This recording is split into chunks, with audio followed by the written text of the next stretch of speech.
Hi everyone, welcome back to another video. In today's video, I'm going to be teaching you how to make the best aesthetic and smooth Roblox animation. So starting off, we're going to Roblox Studio and we're going to search for a room model. So I like to type in the keywords either aesthetic, cute, or bedroom. Just try and find something that you really like. So I really like this living room right here. I'm going to go over to the side where it says model and I'm going to right click and then click export selection. Then you can save this anywhere. I've made a folder on my desktop called OBJs, so I'm just going to save it there. I would recommend saving this somewhere where you can easily find it. Now we're going to go to our plugins to the load character one and we're going to type in the character we want to use. So I'm just using my avatar Mxddsie, but go ahead and pick whatever avatar you want. Then we're also going to right click and export the selection to our folder. Next up, we're going to go ahead and open Blender and go to File, Open, and you're going to find your rig. I will leave the link to the rig in the description of the video for you to download if you don't have it already.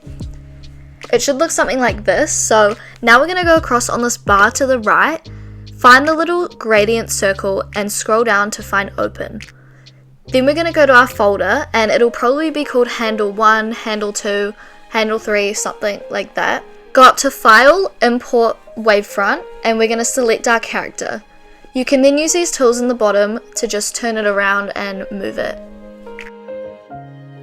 You're basically going to delete everything by right clicking on each of the body parts and then clicking Delete, X, Delete on your keyboard. Select all of the parts that you're keeping and click Join and set to Origin. Now it's going to move as one piece. Just try and connect it to the body as best you can from there. Next up, we're going to import our background, so go back up to File, Import Wavefront, and you're going to select the room model. If you can't see it really close, just click Set to Origin, Origin to Geometry, and you'll easily be able to move it. I'm also rotating mine around and just fitting it to my character a bit.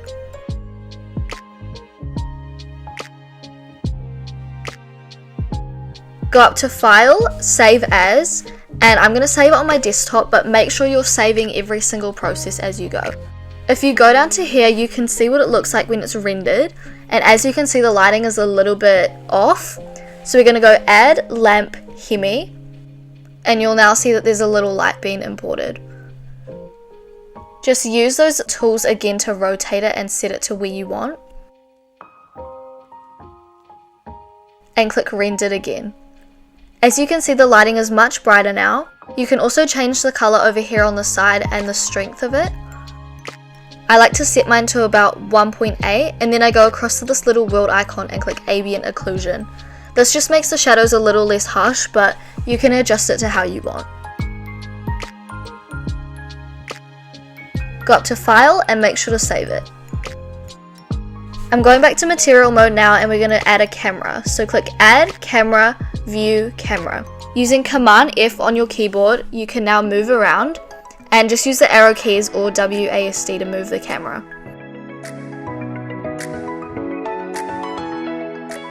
Now I'm going to go ahead and just start posing my character. So this is going to be the beginning of the animation, so just pose it however you like. I'm choosing to have my girl sitting on the couch and she's going to do a little wave or something later on, so just set it up to the beginning of the animation. We're going to start the animation process now, so drag this little green line to the number 0 at the bottom. This is the start of our animation on the timeline. Choose the object you want to move first, so I'm going to do the camera.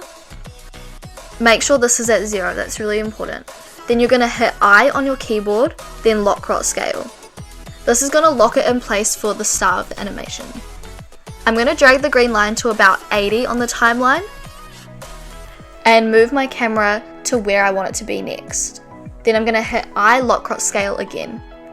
These basically act as the 2 points that are going to be moving.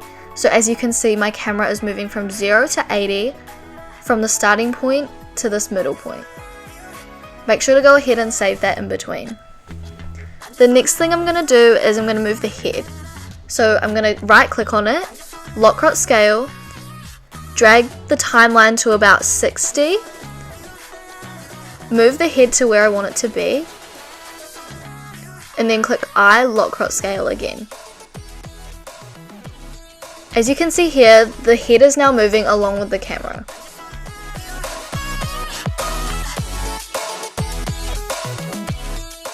I'm going to do this one more time with a different part, so I'm going to try this leg.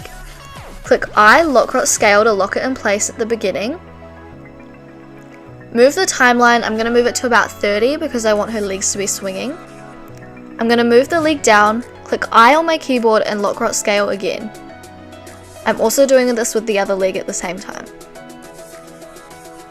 I'm going to go to the next point that I want it to move, so I'm going to 60, moving the pieces again, and then hitting I, lock scale. Now if we play the animation, you can see her legs are moving back and forward. You're going to repeat this process with as many body parts as you want. Just a little tip when animating to make it super smooth and nice is you're going to move as many parts as you can. This is very time consuming, but the more time you spend doing this, it's going to make it look even better. Remember, every time you're going to move something, make sure to lock it in place first, or you're going to have it set in a point and it's not going to move at all. Once your animation is good to go, we're going to go over to the side here and change PNG to AVI JPEG. Also make sure your quality is at 100%. Then you're going to click on this little file icon and save it. So I'm just saving it to my desktop as intro animation. Go to the second icon over here and make sure you have denoising ticked. This is so important, make sure you have the tick on denoising or it's going to turn out really grainy and bad. Then go back to the camera icon here, check that all your settings look like this, and then you can hit animation when you're ready. Your animation will now render, and then when you're done, this is what the final product should look like.